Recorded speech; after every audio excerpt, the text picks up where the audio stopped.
नमस्कार दोस्तों, मैं हूँ नेहा और आज मैं आपको एक बहुत ही अच्छी कहानी सुनाने जा रही हूँ। आशा करती हूँ कि आपको ये कहानी बहुत ही अच्छी लगेगी। सुबह का समय था। आज फिर मेरी ननद उल्टियाँ कर रही थी। उल्टियाँ करके उनका बुरा हाल हो रहा था। हम सबको बिना पूछे ही समझ आ गया था कि उसको क्या परेशानी है।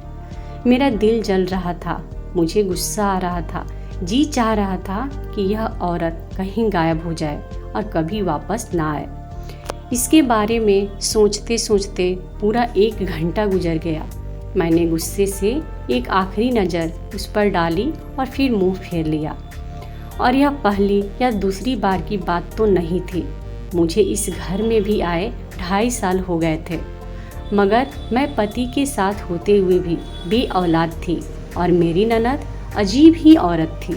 उसका पति उसके पास भी नहीं था, वह अमेरिका में रहता था और ननद हमारे घर हमारे साथ रहती थी।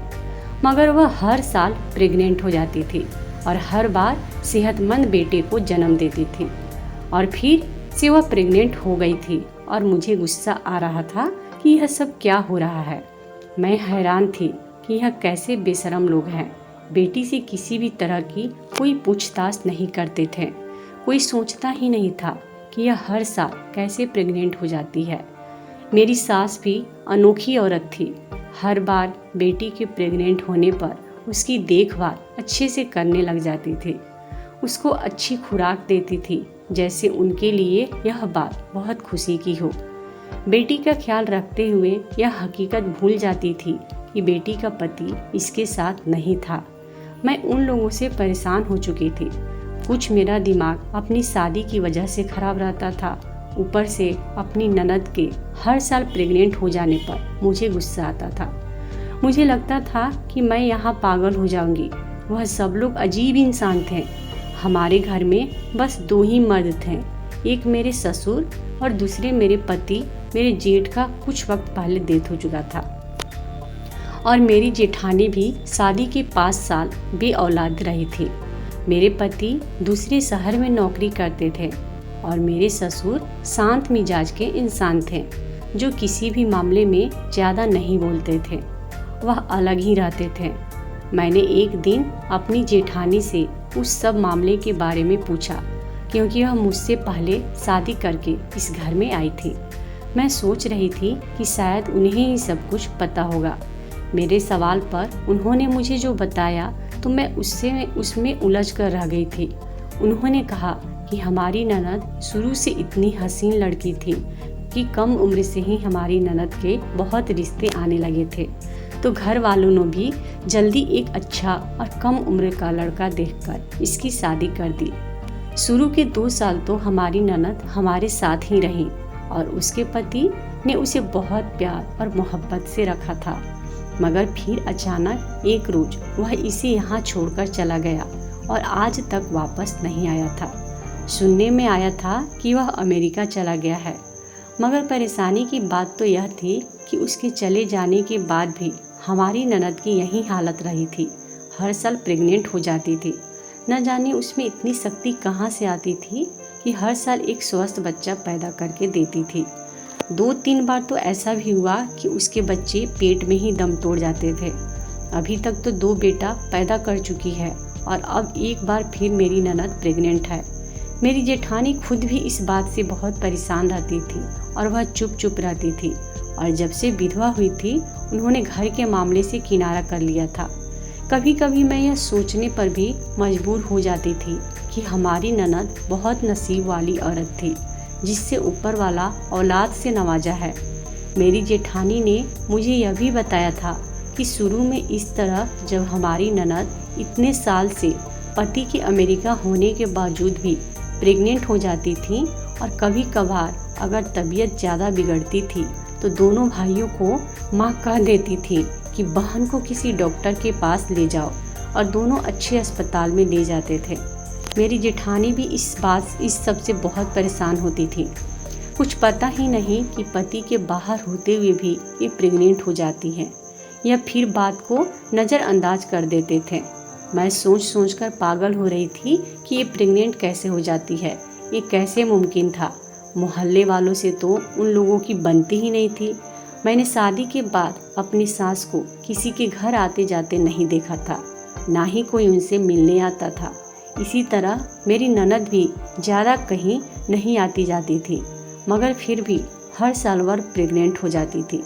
बेशर्मी से भाई बाप के सामने घूमती थी और मुझे उसको देखकर बहुत गुस्सा आता था।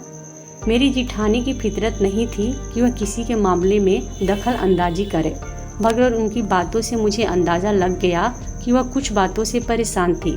इस अजीब बात की वजह से हमारी ननद की खोज में वो लगी रही।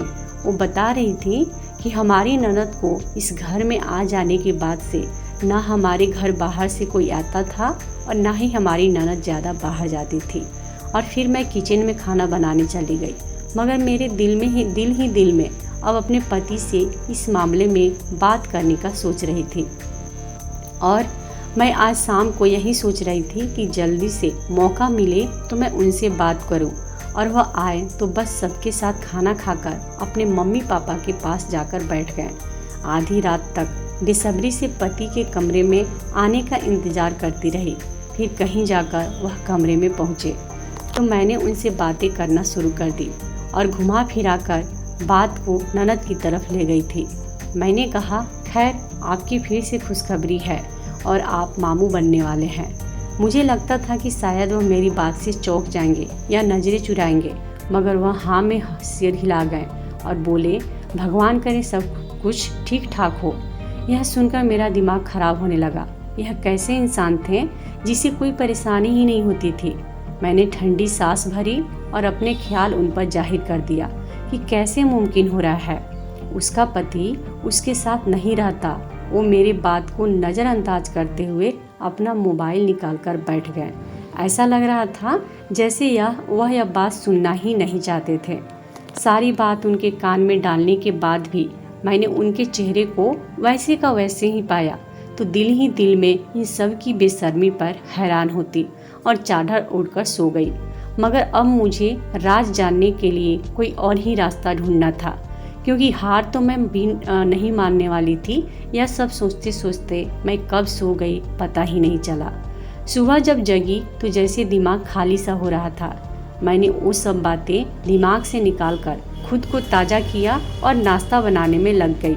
फिर नाश्ता किया और कपड़े धोने के लिए छत पर जाकर मशीन लगा ली।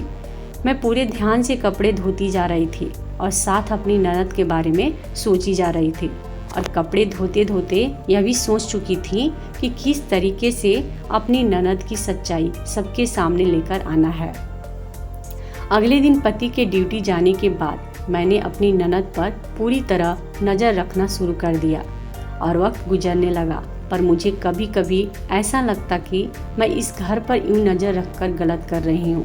मेरी ननद तो बिल्कुल शांत औरत थी जो अपने काम से काम रखती थी। ऐसा भी नहीं था कि वह सिर्फ बैठकर खाती थी, बल्कि वह हमारे साथ कामों में हाथ बटाती थी। मेरी ननद चुपचाप से सारे काम करती जाती थी। कभी खाना बनाने को दिल नहीं करता तो ननद के सहारे छोड़ देते थे, या फिर कुछ खास बनाना होता तो भी ननद को ही कहते थे। फिर वह चाहे सारा दिन किचन में ही गुजार दे, हमने कभी भी परवाह ही नहीं की थी। और फिर सारा काम उसी को करना पड़ता था, क्योंकि अगर एक बहू काम नहीं कर रही है तो दूसरी को कैसे कहा जाए, ऐसा ना हो कि वह बुरा मान जाए और घर में दंगा फसाद शुरू हो जाए। देखा जाए तो हमारे ससुराल वाले हमें कभी भी बुरा भला नहीं कहते थे। ऐसे में अपनी इकलौती बेटी को कहाँ कुछ कहने वाले थे। मगर उन सब बातों का अंदाज़ा मुझे आज तक नहीं हुआ था। मैं दिल से ननद के राज खुलने में लग गई थी। और फिर एक दिन मैंने अपनी ननद की एक अजीब हरकत देखी जिसने बुरी तरह मुझे चौंका कर रख दिया था। मैंने देखा कि मेरी ननद किचन से काम करके निकलते हुए फिटकिरी का एक टुकड़ा उठाया और अपने कमरे में छुप कर घुस गई। दोस्तों, इस कहानी की आगे का भाग मैं आपको अपने अगले वीडियो में बताऊंगी।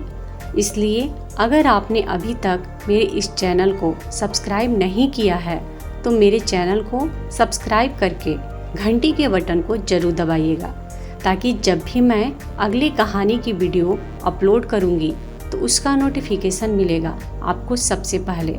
इस वीडियो को देखने के लिए फ्रेंड्स आपका बहुत बहुत धन्यवाद।